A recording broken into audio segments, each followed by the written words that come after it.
آج ہمارا سارا دن جیل کوٹ میں گزرا اور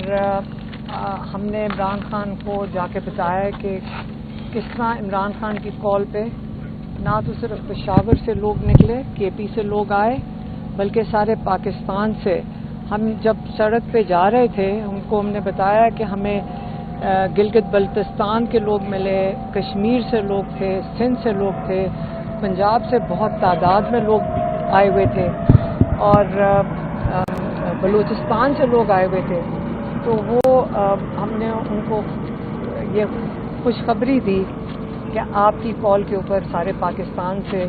جو آپ نے کال دی تھی اس کے مطابق لوگ پشاور پہنچے اور انہوں نے ساتھ دیا۔ اور دوسرا انہوں نے پھر عمران خان نے جو پیغام دیا، عمران خان نے کہا کہ سب سے پہلے تو کرکٹ کے اوپر بات کریں۔ انہوں نے کہا کہ جب سے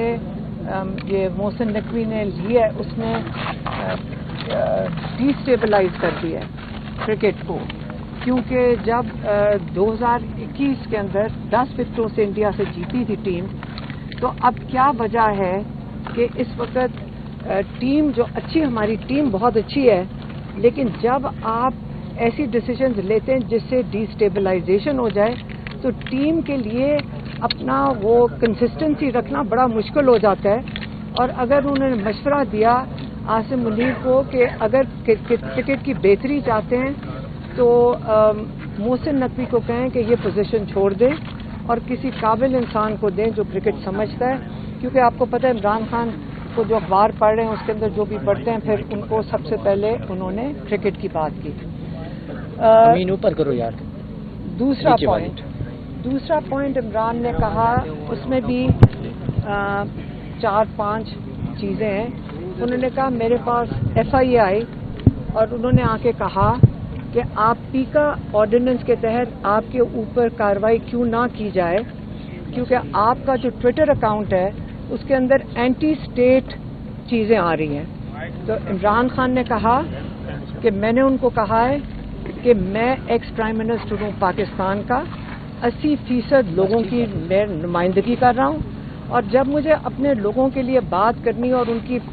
بھلائی کے لیے بات کرنی ہوگی تو میں بالکل، میرے پاس پورا اختیار ہے اور میری مرضی ہے، جب میں ان کے لیے آواز اٹھانی ہوگی میں بالکل اٹھاؤں گا اور کوئی مجھے روک نہیں سکتا۔ اور انہوں نے کہا کہ پہلا سوال کیا تھا؟ ہاں دوسرا کون سا تھا؟ اچھا کون سا تھا؟ ہاں اچھا، دوسرا سوال تھا کہ آپ نے فارن پالیسی کے اوپر بات کی۔ انہوں نے کہا کہ دیکھیں، جب میری حکومت تھی تب جب PTI کی حکومت تھی، عمران خان پرائم منسٹر تھے، تو افغانستان میں غنی کی حکومت تھی جو پاکستان کی فرینڈلی حکومت نہیں تھی، اور اس وقت NDS جو ان کی ایجنسی ہے وہ انڈیا کے ساتھ بڑے کلوزلی کام کر رہی تھی اور پاکستان کے خلاف تھے وہ، اور اس کے باوجود میں افغانستان گیا، میں نے ان سے بات چیت کی، پھر ان کو پریزیڈنٹ غنی کو پاکستان بلایا اور ہم نے امن کے لیے کام کیا۔ اور انہوں نے کہا کہ اس وقت جو ISI تھی ان کو وہ بہت میجر رول پلے کر رہے تھے یہ اس امن کے پروسیس کے اندر۔ لیکن انہوں نے کہا کہ اس کے بعد کیا ہوا؟ اس کے بعد عاصم منیر نے وہاں پہ جا کر جب جیسی آئے یہ انہوں نے ٹیک اوور کیا، تو انہوں نے جب ہماری پاکستان فرینڈلی حکومت افغانستان میں آئی تھی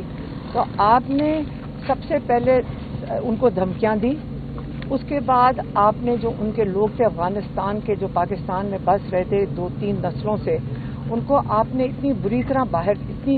ذلیل کر کے باہر نکالا کہ وہاں جو افغانستان میں گئے وہاں پہ لوگ پاکستان سے خوش نہیں تھے کہ انہوں نے ہمارے لوگوں کو کس طرح ذلیل کر کے وہاں سے نکالا ہے۔ تیسری چیز انہوں نے کہا کہ اس کے بعد آپ نے جو ایمبیسڈر آ رہے تھے انہوں نے ان کا یہاں پاکستان آنا کینسل کیا، اور چوتھی چیز انہوں نے کہا کہ آپ نے وہاں پہ 2 دفعہ بمباری کر دی۔ تو یہ امن کے اب ایک پاکستان فرینڈلی گورنمنٹ کے ساتھ آپ اس طرح کریں گے اور یہ ہمارے لوگ اس سے متاثر ہوں گے، کیونکہ KP کے لوگ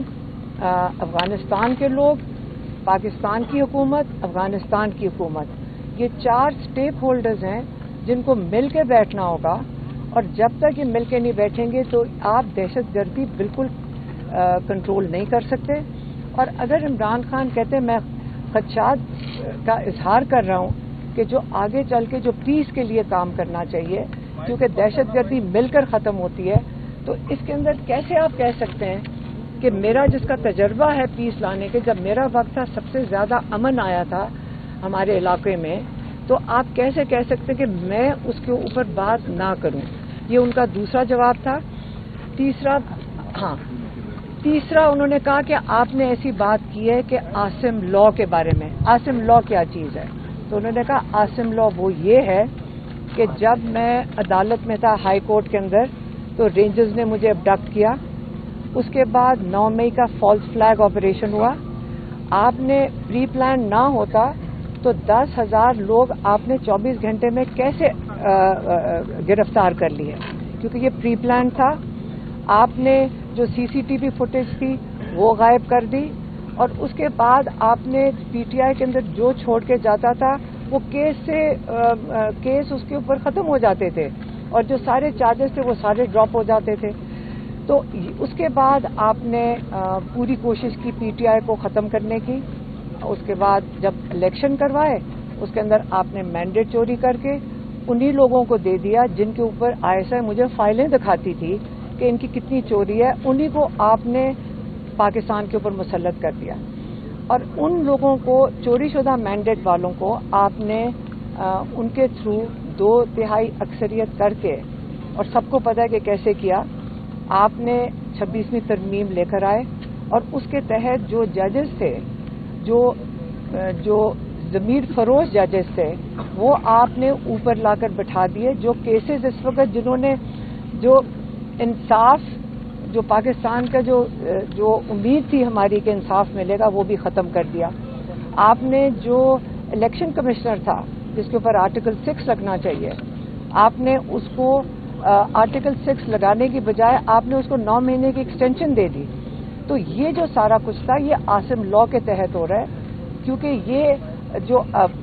پاکستان کا آئین ہے اس کے مطابق یہ چیزیں نہیں ہو رہی. تو اس لیے انہوں نے کہا کہ میں نے کہا ہے کہ عاصم لا کے تحت یہ سارا پاکستان اس وقت چل رہا ہے، اور اس کے اندر کوئی غلط بات نہیں ہے. اس کے اندر بالکل یہی حقائق ہیں جو آج کل نظر آ رہے ہیں. پھر انہوں نے کہا کہ جو ISI تھی ہمارے وقت میں، جو یہی ISI اس کا بڑا اہم کردار تھا، اور جو امن جب ہم نے پاکستان اور افغانستان کے سب تعلقات ٹھیک کرنے تھے تو ISI نے اس میں کافی اہم کردار